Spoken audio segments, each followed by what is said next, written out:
Greetings, and welcome to the Microsoft Fiscal Year 2021 Third Quarter Earnings Conference Call. At this time, all participants are in a listen-only mode. A question-and-answer session will follow the formal presentation. If anyone should require operator assistance during the conference, please press star 0 on your telephone keypad. And as a reminder, this conference is being recorded. It is now my pleasure to introduce your host, Brett Iverson, General Manager, Investor Relations. Thank you. You may begin. Good afternoon, and thank you for joining us today. On the call with me are Satya Nadella, Chief Executive Officer, Amy Hood, Chief Financial Officer, Alice Jolla, Chief Accounting Officer, and Keith Dolliver, Deputy General Counsel. On the Microsoft Investor Relations website, you can find our earnings press release and financial summary slide deck, which is intended to supplement our prepared remarks during today's call and provides a reconciliation of differences between GAAP and non-GAAP financial measures. Unless otherwise specified, we will refer to non-GAAP metrics on the call. The non-GAAP financial measures provided should not be considered as a substitute for or superior to the measures of financial performance prepared in accordance with GAAP. They are included as additional clarifying items to aid investors in further understanding the company's third quarter performance, in addition to the impact these items and events have on the financial results. All growth comparisons we make on the call today relate to the corresponding period of last year, unless otherwise noted. We will also provide growth rates in constant currency when available as a framework for assessing how our underlying businesses performed, excluding the effect of foreign currency rate fluctuations. Where growth rates are the same in constant currency, we will refer to the growth rate only. We will post our prepared remarks to our website immediately following the call until the complete transcript is available. Today's call is being webcast live and recorded. If you ask a question, it will be included in our live transmission, in the transcript, and in any future use of the recording.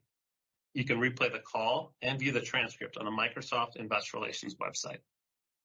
During this call, we will be making forward-looking statements, which are predictions, projections, or other statements about future events. These statements are based on current expectations and assumptions that are subject to risks and uncertainties. Actual results could materially differ because of factors discussed in today's earnings press release, in the comments made during this conference call, and in the risk factor section of our Form 10-K, Forms 10-Q, and other reports and filings with the Securities and Exchange Commission. We do not undertake any duty to update any forward-looking statement. And with that, I'll turn the call over to Satya. Thank you, Brett. It was a record quarter powered by our continued strength of our commercial cloud. Over a year into the pandemic, digital adoption curves aren't slowing down. In fact, they're accelerating, and it's just the beginning. Digital technology will be the foundation for resilience and growth over the next decade. We are innovating and building the cloud stack to accelerate the digital capability of every organization on the planet. Now I'll highlight our growing opportunity and momentum, starting with Azure. As the world's cogs become more digital, computing will become more ubiquitous and decentralized. We are building Azure to address organizations' needs in a multi-cloud, multi-edge world. We have more data center regions than any other provider, including new regions in China, Indonesia, Malaysia, as well as United States. Azure has always been hybrid by design, and we are accelerating our innovation to meet customers where they are. Azure Arc extends the Azure control plane across on-premise, multi-cloud, and the edge, and we're going further with Arc-enabled machine learning and Arc-enabled Kubernetes. Companies like Fujitsu and KPMG are using Arc to simplify hybrid management and run Azure data services anywhere.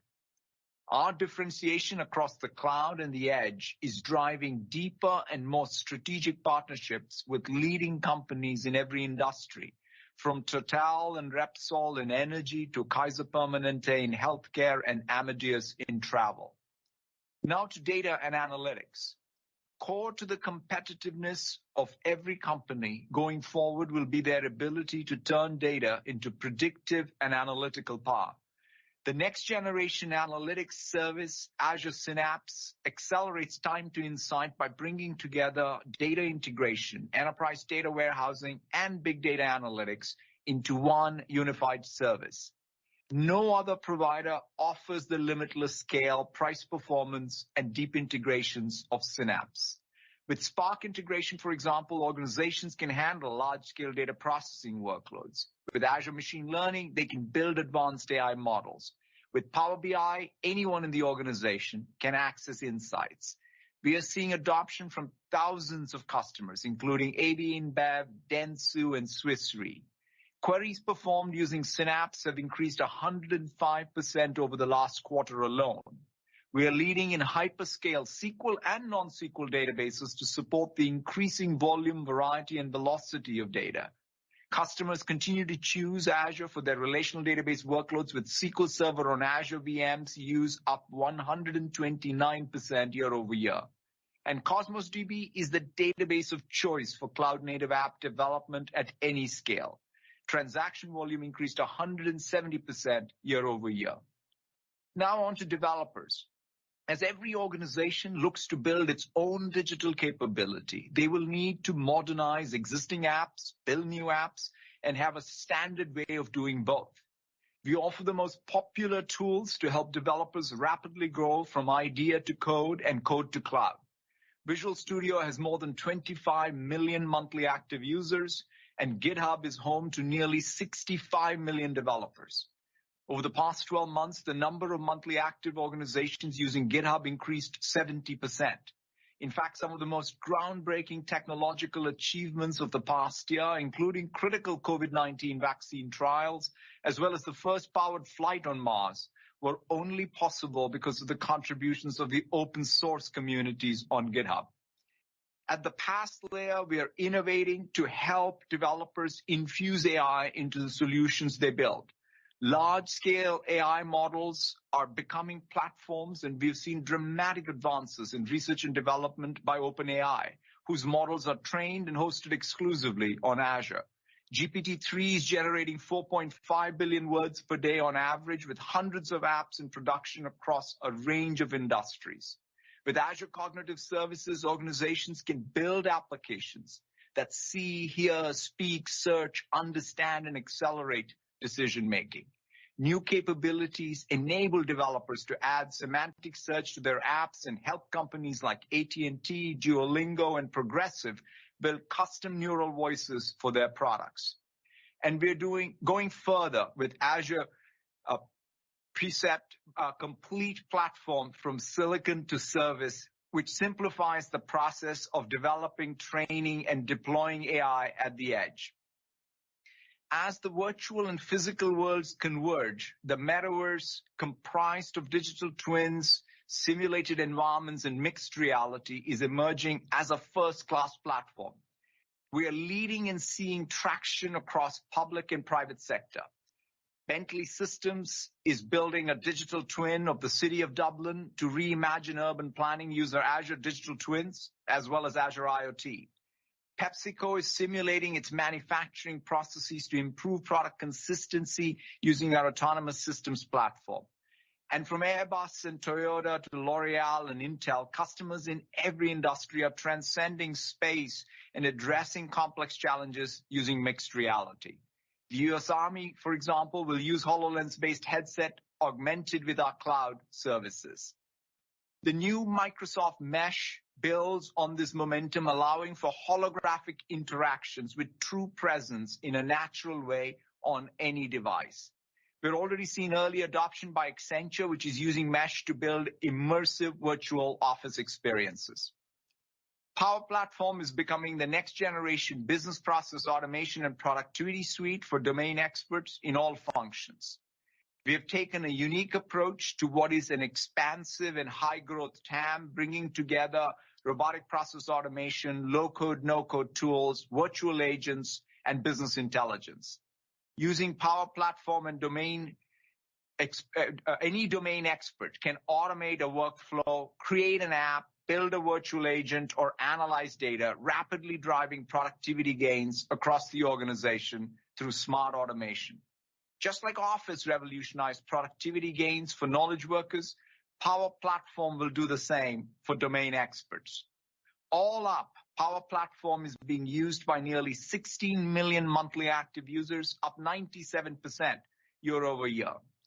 Revenue increased 84% year over year. Telstra, T-Mobile, Toyota North America, and Unilever have all built centers of excellence for Power Platform with thousands of workers who are using those low-code, no-code tools to build apps and workflows for everything from COVID-19 screening to product quality control.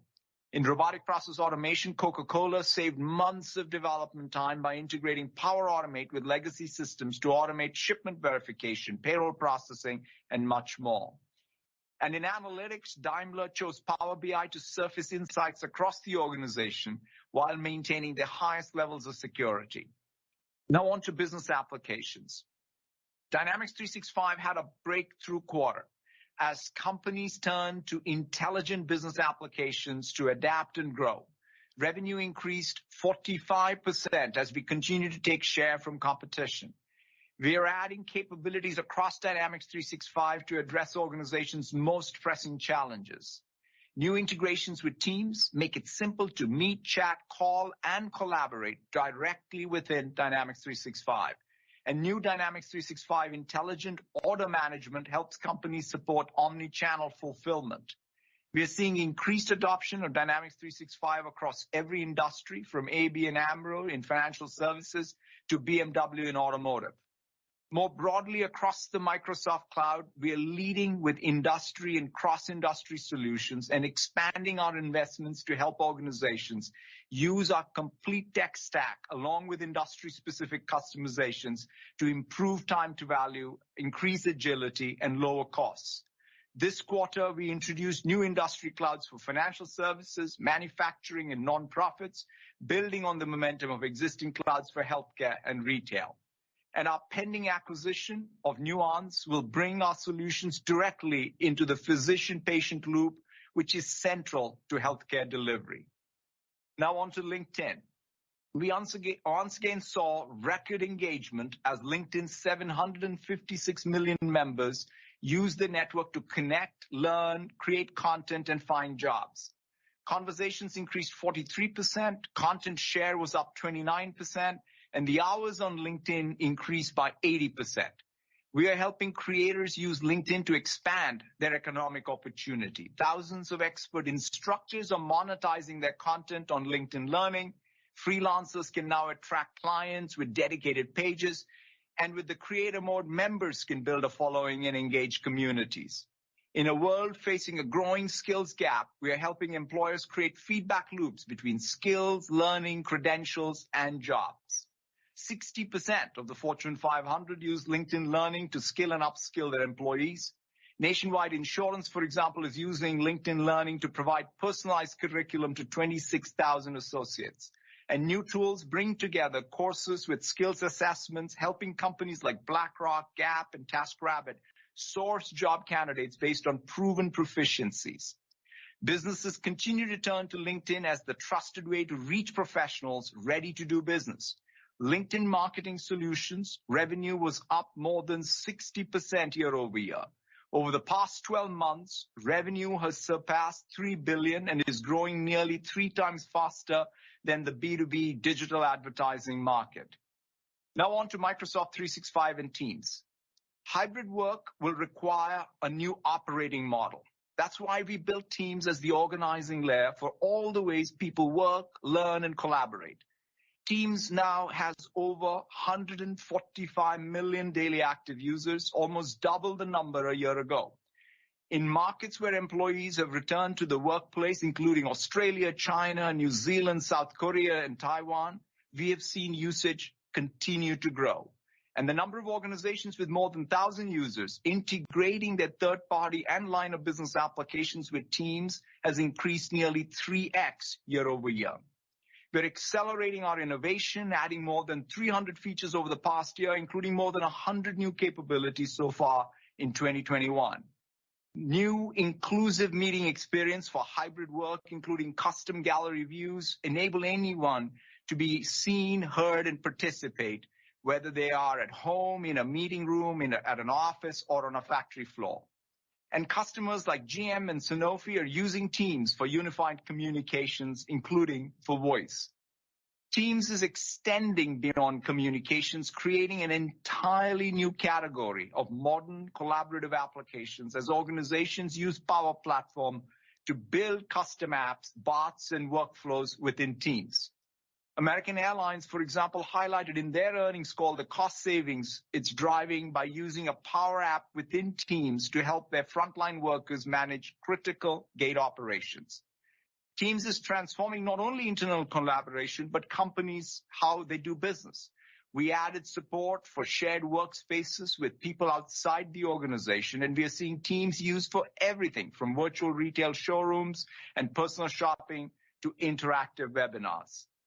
We introduced Microsoft Viva this quarter, creating a new market category for employee experience. Viva brings together knowledge, learning, communication, and insights in an integrated experience directly within Teams and Microsoft 365. Companies like Coca-Cola and Unilever will use Viva to help their employees thrive in the new era of hybrid work. All up, Microsoft 365 users generated more than 38 billion collaboration minutes in a single day this quarter.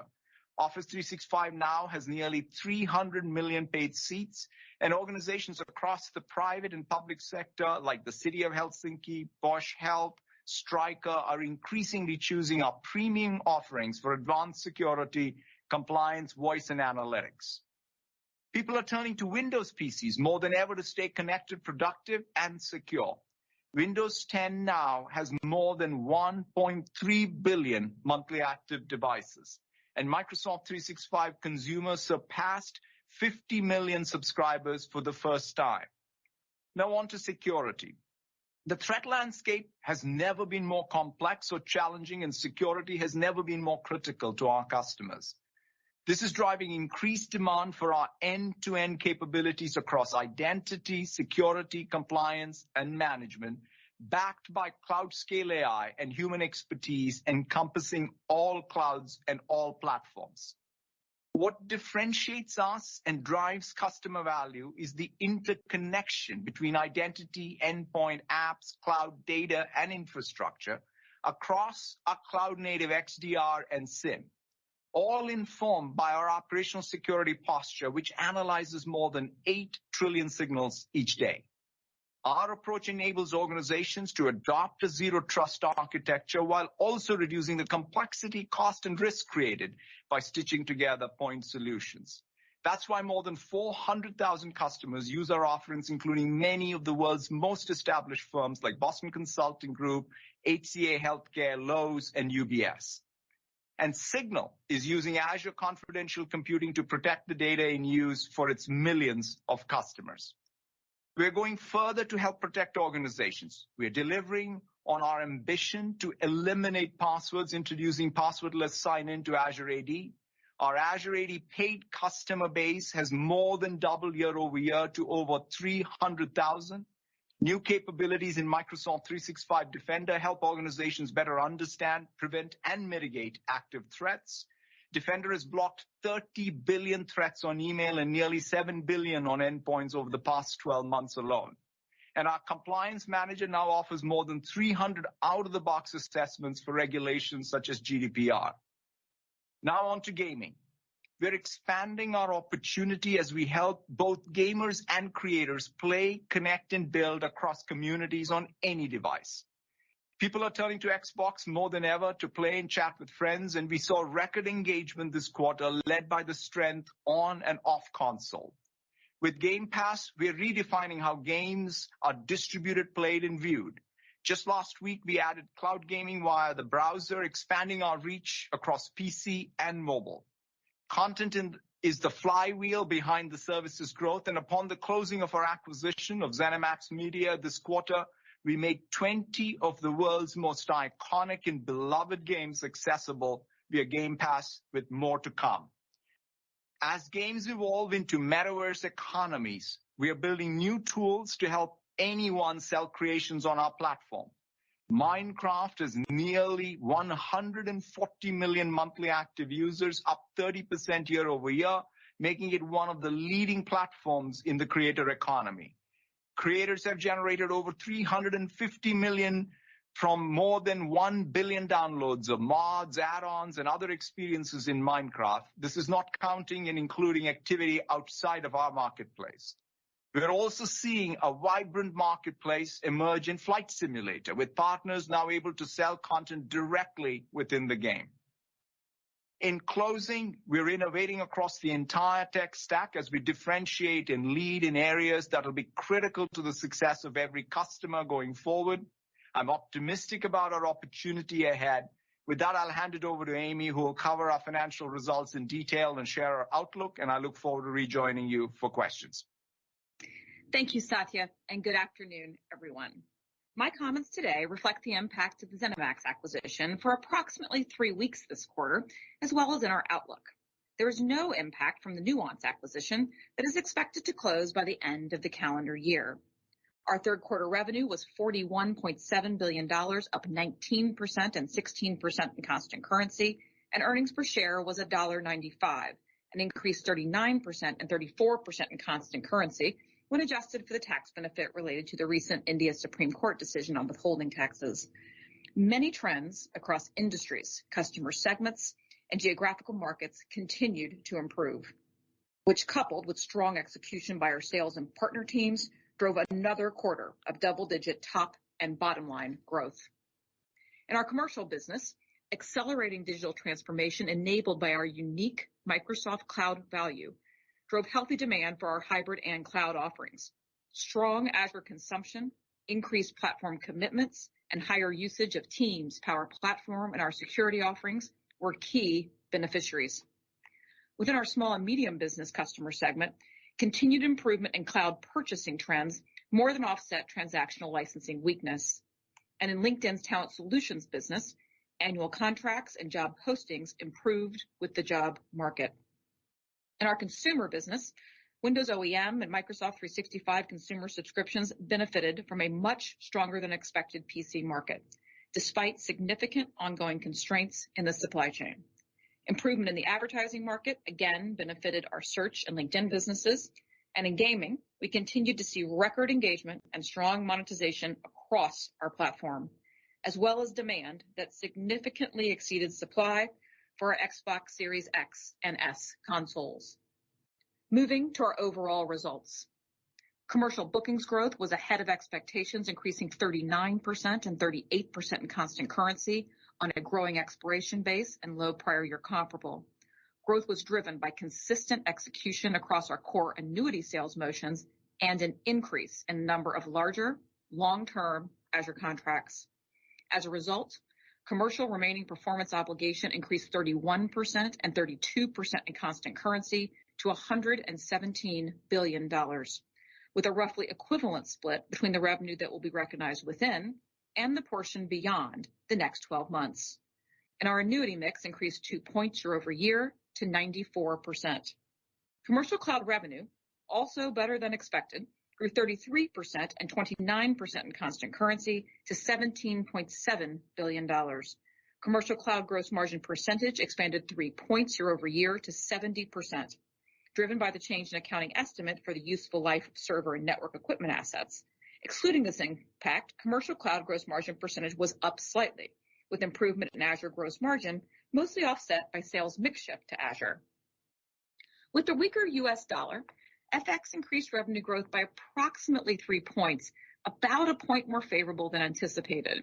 FX increased COGS and operating expense growth by approximately 2 points, both in line with expectations. Gross margin dollars increased 19% and 16% in constant currency. Gross margin percentage was 69%, relatively unchanged year over year, with roughly 1 point of favorable impact from the change in accounting estimate noted earlier.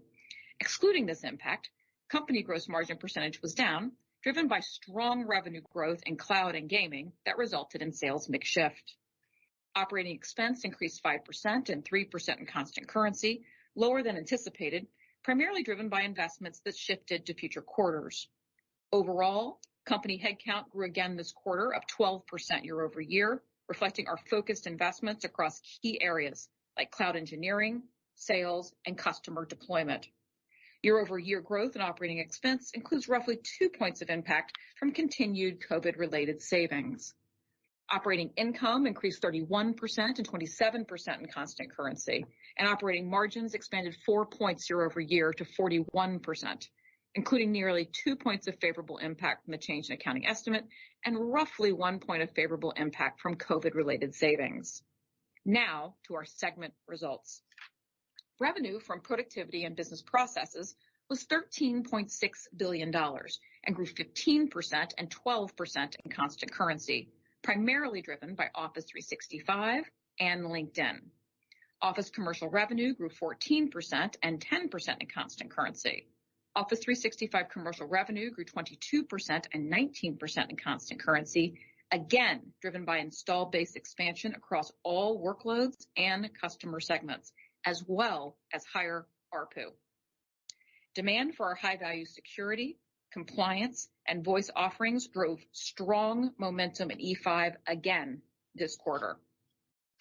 Paid Office 365 commercial seats grew 15% year over year to nearly 300 million, with acceleration to the cloud in our small and medium business segment and a recovery in growth in our first-line worker offerings. The accelerated cloud adoption negatively impacted Office commercial licensing, which declined 25% and 27% in constant currency, a bit below expectations. In Office consumer, revenue grew 5% and 2% in constant currency, slightly below expectations, primarily due to transactional weakness in Japan. Microsoft 365 consumer subscriptions grew to 50.2 million, up 27% year over year.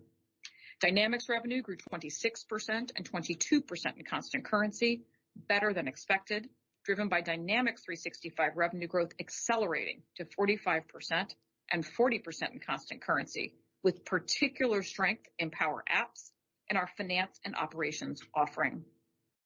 LinkedIn revenue increased 25% and 23% in constant currency, ahead of expectations. Our marketing solutions business accelerated again this quarter to 64% revenue growth. Segment gross margin dollars increased 15% and 12% in constant currency, and gross margin percentage was relatively unchanged year over year, with nearly 2 points of favorable impact from the change in accounting estimate. Operating expense increased 4% and 2% in constant currency, and operating income increased 26% and 20% in constant currency, including 4 points due to the change in accounting estimate. Next, the Intelligent Cloud segment. Revenue was $15.1 billion, ahead of expectations, increasing 23% and 20% in constant currency. Server products and cloud services revenue increased 26% and 23% in constant currency, ahead of expectations. Azure revenue grew 50% and 46% in constant currency, better than anticipated, driven by continued strength in our consumption-based business. And in our per-user business, growth in our enterprise mobility and security installed base accelerated again this quarter, up 30% to over 174 million seats. And on a strong prior year comparable that benefited from the end of support for Windows Server 2008, our on-premises server business increased 3% and was relatively unchanged in constant currency, with strong annuity performance driven by continued customer preference for our hybrid and premium offerings. Enterprise services revenue grew 10% and 8% in constant currency, with better than expected performance in Microsoft Consulting Services. Segment gross margin dollars increased 27% and 24% in constant currency. Gross margin percentage increased 2 points year over year, with roughly 2 points of favorable impact from the change in accounting estimate. Operating expense increased 12% and 10% in constant currency, and operating income grew 41% and 36% in constant currency, with roughly 7 points of favorable impact from the change in accounting estimate. Now to more personal computing. Revenue was $13 billion, increasing 19% and 16% in constant currency, with better than expected performance in gaming, Windows OEM, and search. In Windows, the stronger PC market resulted in overall OEM revenue growth of 10%, driven by continued customer demand. OEM non-Pro revenue grew 44%, and OEM Pro revenue declined 2% on a prior year comparable that included the end of support for Windows 7. Windows commercial products and cloud services grew 10% and 7% in constant currency, with a lower than expected mix of in-quarter recognition from multi-year agreements. In Surface, revenue grew 12% and 7% in constant currency, lower than expected, primarily due to execution challenges in the commercial segment. Search revenue ex-TAC increased 17% and 14% in constant currency, benefiting from the improved advertising market noted earlier. And in gaming, revenue increased 50% and 48% in constant currency. Xbox hardware revenue grew 232% and 223% in constant currency, driven by our new consoles. Xbox content and services revenue, which now includes ZeniMax, grew 34% and 32% in constant currency, with better than expected performance of first-party titles, particularly Minecraft. Segment gross margin dollars increased 14% and 11% in constant currency. Gross margin percentage decreased 2 points year over year, driven by sales mix shift to gaming. Operating expense decreased 3% and 4% in constant currency, and operating income grew 27% and 22% in constant currency. Now back to total company results. Capital expenditures, including finance leases, were $6 billion, in line with expectations, driven by ongoing investment to support growing global demand for increased customer usage of our cloud services. Cash paid for PP&E was $5.1 billion. Cash flow from operations was $22.2 billion and increased 27% year over year, driven by strong cloud billings and collections. Free cash flow was $17.1 billion, up 24%. Other income and expense was $188 million, higher than anticipated, primarily driven by net gains on investments. As a reminder, we are required to recognize mark-to-market gains or losses on our equity portfolio. Our non-GAAP effective tax rate was approximately 14%. And finally, we returned $10 billion to shareholders through share repurchases and dividends. Now, let's move to the outlook. As a reminder, in Q4, we begin to see growth rates that reflect the first full quarter impact of COVID-19 a year ago, both across revenue and operating expenses. Last year, across Windows OEM, gaming, and Surface, we saw surges in purchasing and usage that will negatively impact Q4 growth rates. In our search and LinkedIn businesses, Q4 growth rates will be positively impacted given the advertising and job markets of a year ago. And in our transactional business, the slowdown in purchasing in Office and Server last year will benefit Q4 growth rates, particularly in our small and medium business segment. Next, in our largest quarter of the year, we expect the accelerating trends Satya discussed, our differentiated market position, and continued solid execution to result in another strong quarter. Growth in commercial bookings should again be healthy, but impacted by a declining expiry base. As always, an increasing mix of larger long-term Azure contracts, which are more unpredictable in their timing, can drive quarterly volatility in bookings. Commercial cloud gross margin percentage should increase roughly 4 points year over year, with less than 2 points from the change in accounting estimate. As a reminder, the favorable impact continues to lessen over time. Excluding the accounting change, Q4 gross margin percentage will also benefit a bit from investments we made a year ago to support increased usage needs in remote work scenarios.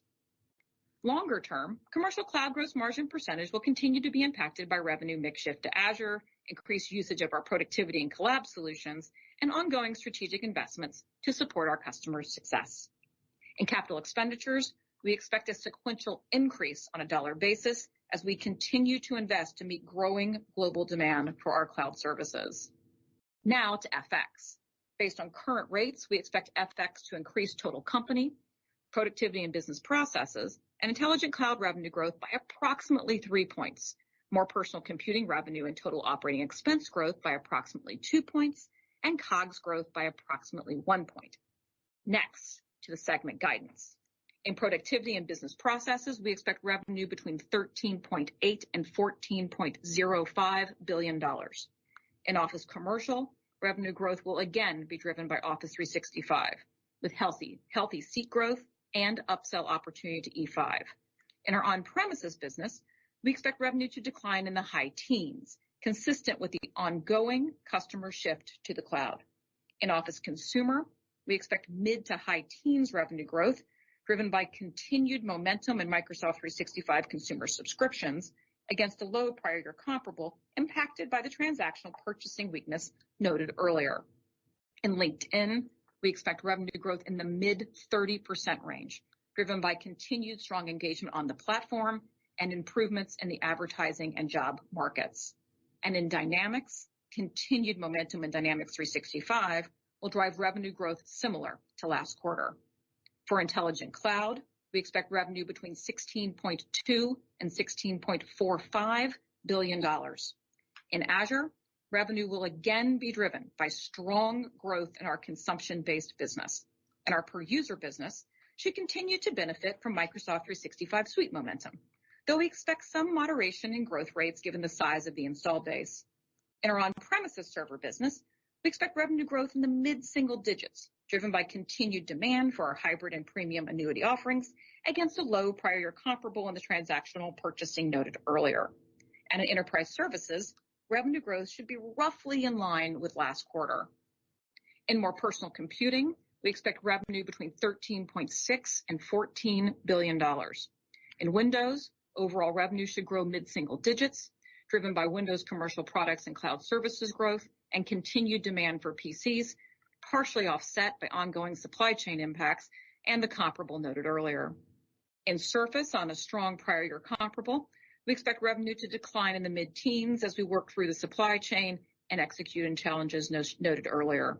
In Search ex-TAC, we expect revenue growth in the mid-40s, driven by improvements in the advertising market. In gaming, we expect revenue growth in the mid to high single digits. Significant demand for the Xbox Series X and S will continue to be constrained by supply. And on a strong prior year comparable, we expect Xbox content and services revenue to decline in the mid to high single digits. Now back to company guidance. We expect COGS of $13.7 to $13.9 billion and operating expense of $13.1 to $13.2 billion. As a reminder, in operating expense in Q4, we will benefit from continued COVID-related savings, as well as the prior year comparable, which included roughly 4 points of impact from a $450 million charge related to the realignment of our retail store strategy. In other income and expense, interest income and expense should offset each other. And finally, we expect our Q4 effective tax rate to be approximately 16%. Now I'd like to share some closing thoughts as we look to next fiscal year. Overall, we have performed well through 3 quarters of our fiscal year in a challenging environment, and we fully expect a strong Q4 to lay the foundation for FY22. We will, of course, continue to focus on delivering strong revenue growth in the short term.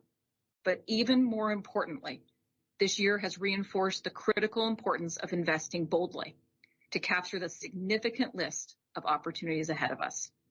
Excellence in daily execution, coupled with a thoughtful vision for the future that creates value as well as opportunity for our customers globally, will lead to long-term revenue and profit growth. With that, Brett, let's go to Q&A. Thanks, Amy. We'll now move to Q&A. Out of respect for others on the call, we request that participants please only ask one question. Operator, can you please repeat the instructions? Absolutely. If you would like to ask a question, please press *1 on your telephone keypad. The confirmation tone will indicate that your line is in the question queue. You may press *2 if you would like to remove your question from the queue. For participants using speaker equipment, it may be necessary to pick up your handset before pressing the star keys. Our first question comes from the line of Keith Weiss with Morgan Stanley. Please proceed with your question. Excellent. Thank you guys for taking the question and great quarter. I guess this is a question both for Satya and Amy. We're seeing these really great commercial bookings results come through, 39% growth in the current quarter. And Satya, you've been talking to us a lot about these more strategic deals and the acceleration of digital transformation. Can you give us a little bit of color of what comes in these more strategic deals? How does it change the dynamics of what types of solutions people are using from Microsoft, the scope of sort of how deeply you're getting into these customers and sort of how much of the IT budget you're getting? And then maybe talk to us a little bit about the time frame for which this comes into revenues. What should our expectation be when you get one of these big strategic deals? How long does it take to really ramp up this customer onto the broader Microsoft platform? Thank you, Keith, for the question. I think we feel very good, both, I would say, of consumption and usage today, as well as you mentioned, the bookings, because both of those at any given point in time is what we look at. The overall approach to the Microsoft Cloud, if you look at the breadth of what any customer may be doing with us, they may be doing hybrid cloud infrastructure with us. They may be, for the first time, doing tier one workloads on the cloud with us, right? Whether it's in core financials or in retail or in healthcare. Also, they could be deploying the centers of excellence around Power Platform. And Power Platform sits at the intersection of pretty much Dynamics, Azure, and Teams, for example.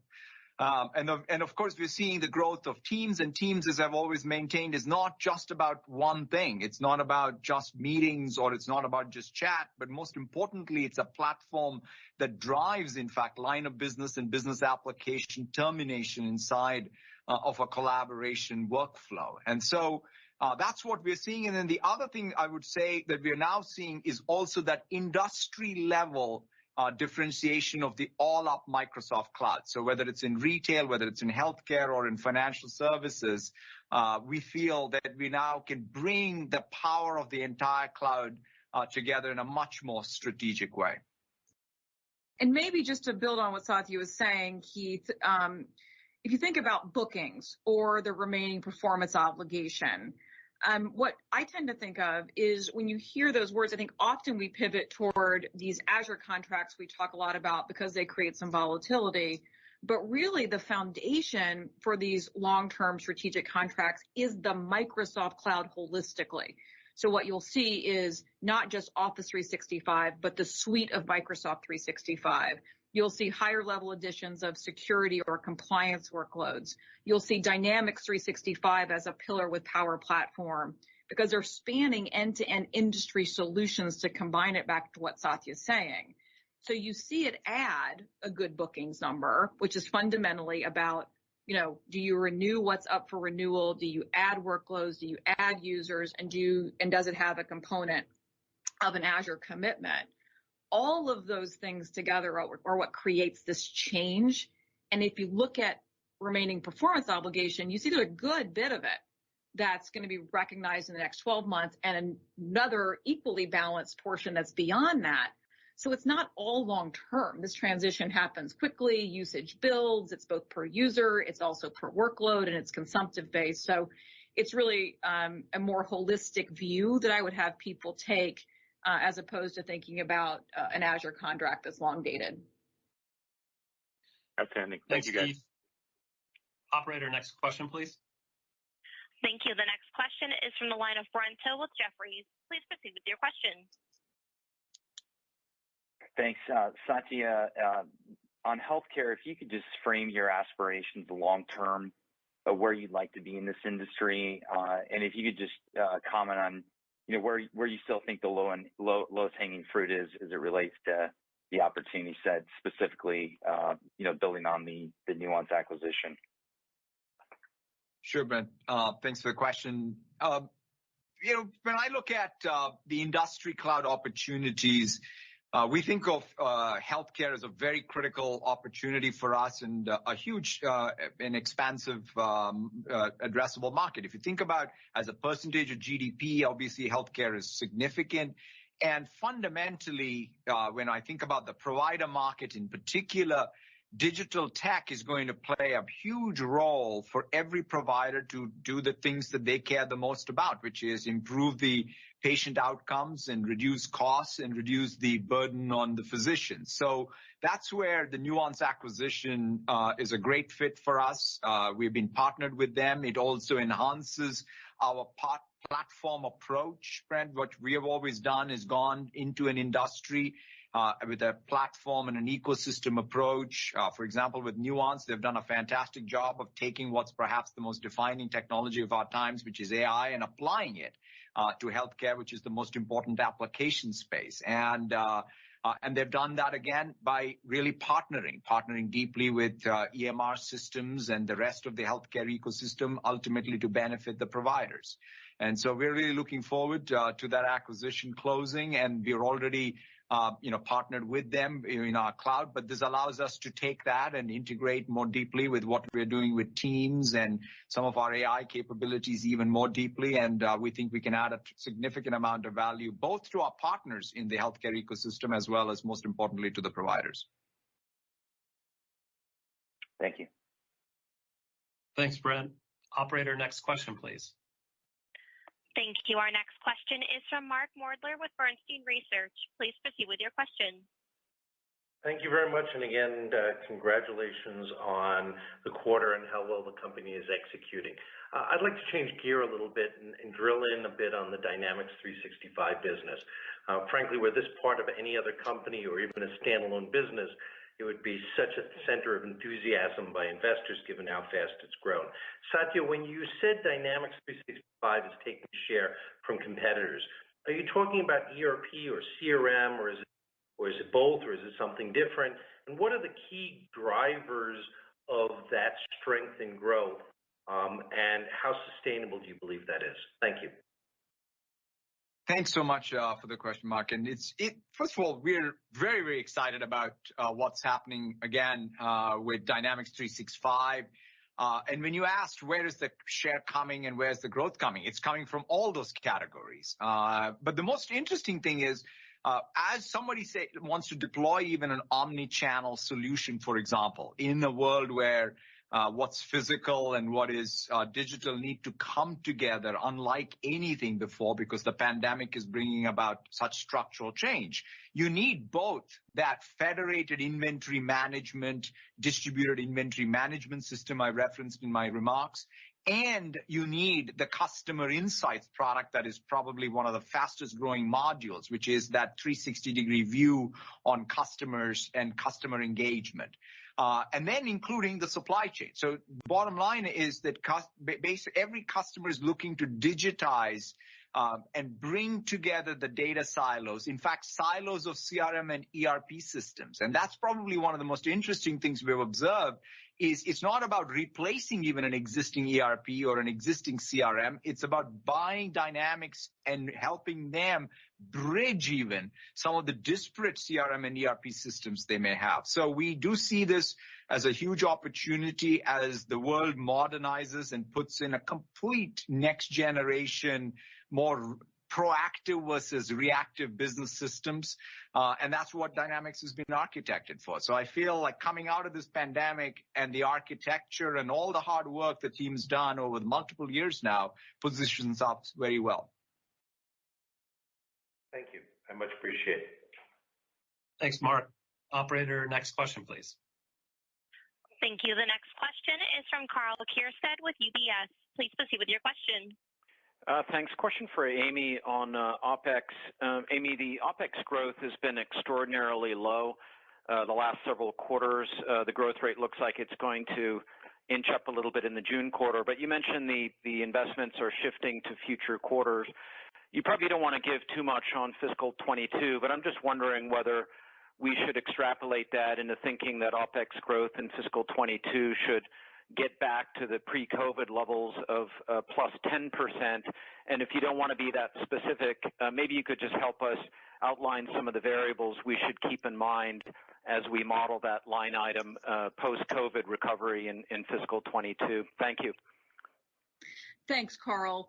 And I do think in Q4, and it's why I specifically called out the 4 points of impact from a year ago, because it does start to get to a more normalized rate in Q4. And I say that because our headcount growth, which I noted earlier, has been 12%. And so overall, you would expect OPEX growth to at least mirror your headcount growth over any period of time. And we've certainly benefited through the year from COVID-related savings. We'll continue to have that in Q4. And as we get to 22, I would expect to see a little less of that as people get back to the workplace at some level and resume some other normal levels of activity. And so I do think you're heading in the right direction on that. And And listen, I think that type of growth with the type of opportunity we're seeing, the number of TAM expansive opportunities really Satya went through in his comments, where we feel like we've got a unique position and opportunity to take share. I feel pretty confident in being able to certainly land that OpEx growth number. Got it. Thank you, Amy. Thanks, Carl. Yeah, I mean, I think that just to add to it, Amy, I hope in all of your models you have new rows. At least when we think about it, from even just last year to this year, we are in many more new categories, and in those categories with significant differentiation. So when we think about OpEx, it's not about adding OpEx to this stuff that we had in the past. It's there's leverage there. In fact, it's OpEx going into new TAMs. Operator, next question, please. Absolutely. Our next question comes from the line of Kirk Materne with Evercore ISI. Please proceed with your question. Yes, thanks very much, and congrats on the quarter.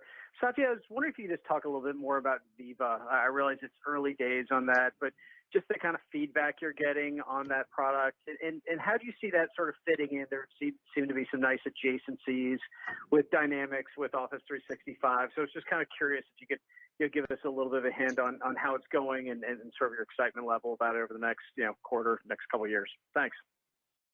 No, thank you so much for the question. It's very much a great example of what I was saying in terms of creating a new category, right? When I look back multiple years now, we started talking about Power Platform, and as I said, even in my script today, we now have a full suite of tools that essentially created this next generation business process automation and productivity suite in Power Platform that's at scale and growing at scale. Similarly, we think of the Experience Cloud as a distinct cloud opportunity for us.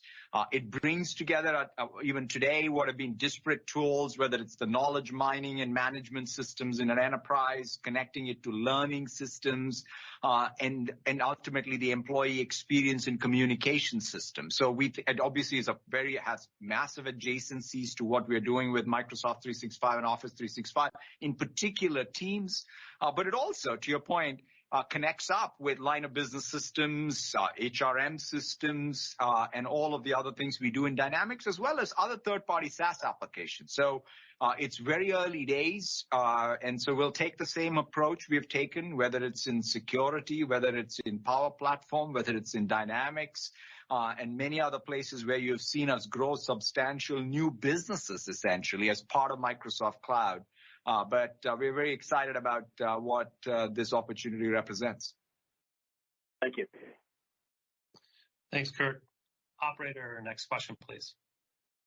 Absolutely. Our next question comes from the line of Kash Rangan with Goldman Sachs. Please proceed with your question. Hi, thank you very much. Congratulations on the quarter. Satya, I know you've said that you expect tech as a percentage of GDP tracking about 5% or roughly double over the next 10 years or so. How should we think about Microsoft's share in that context? Is it going to be steady, or do you see that expanding? And if it is going to expand, what are the key products and markets that will drive your relative share growth as you outperform tech and as tech outperforms GDP? Thank you so much. No, thanks, Kash, for the question. I think that, first of all, we are big believers in two things. One is we need to be competitive in each layer, and then the coming together of each layer into a cohesive, coherent architecture of the full stack or the Microsoft Cloud creates that differentiation. And that'll define what we think is going to be increasing share for us as tech itself as a percentage of GDP doubles. So if you look at it whether it's on the hybrid infrastructure or the multi-cloud, multi-edge world, which I believe is going to be the world 10 years from now, we are very well positioned. We have led in it, we currently lead in it, and we plan to continue that. When it comes to data, when I look at even what we've been able to do with Synapse, even in the just last year, and what that can do both at the cloud and at the edge. When it comes to AI, what we are doing with OpenAI and our cognitive services, or what we're doing with Power Platform.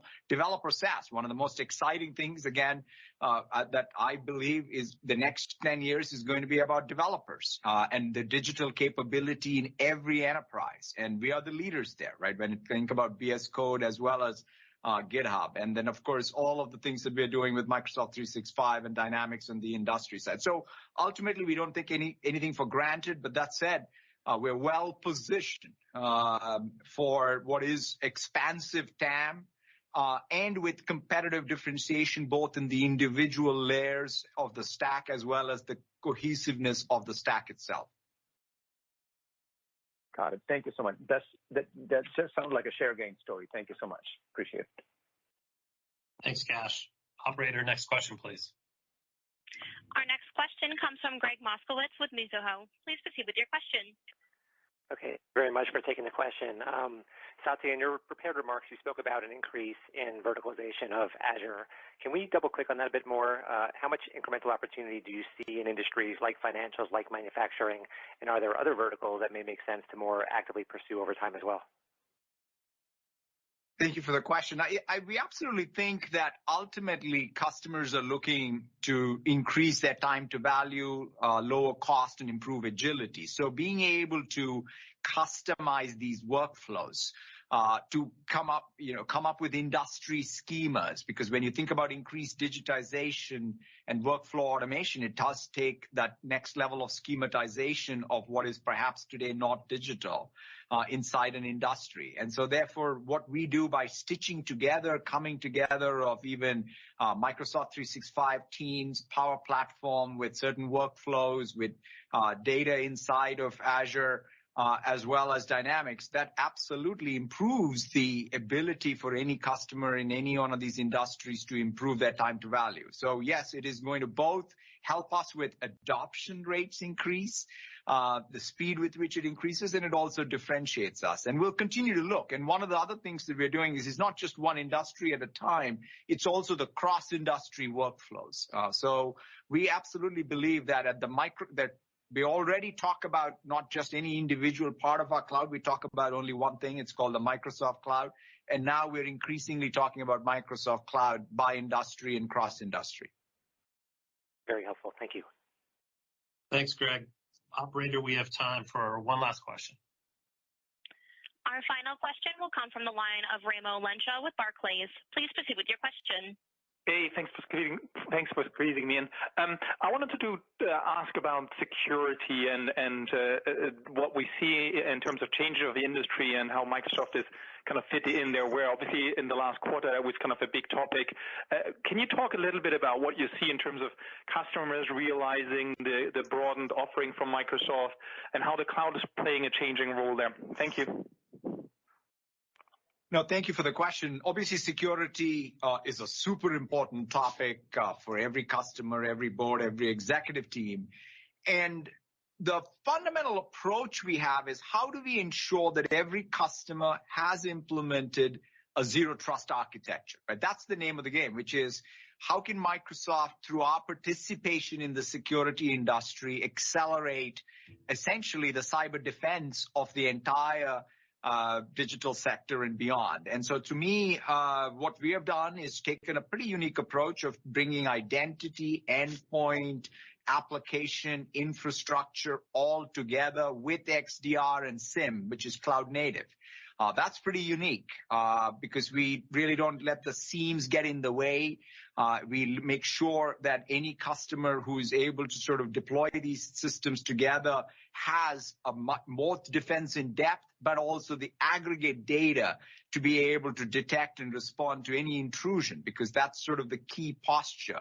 And then you couple that with our operational security posture when you're processing 8 trillion events and using that to continuously help our customers is increasing, to your point, the cloud adoption rate. So if you look at some of the challenges like the Hafnium, the cloud was not impacted. And when we did sort of a lot of work to make sure that the patches were out, even for servers that were out of support for multiple years. And so, but at the same time, any business that had moved already to the cloud had none of those issues. So therefore, I think we are going to see increased cloud adoption. We're going to see increased usage of end-to-end security suites like what we offer.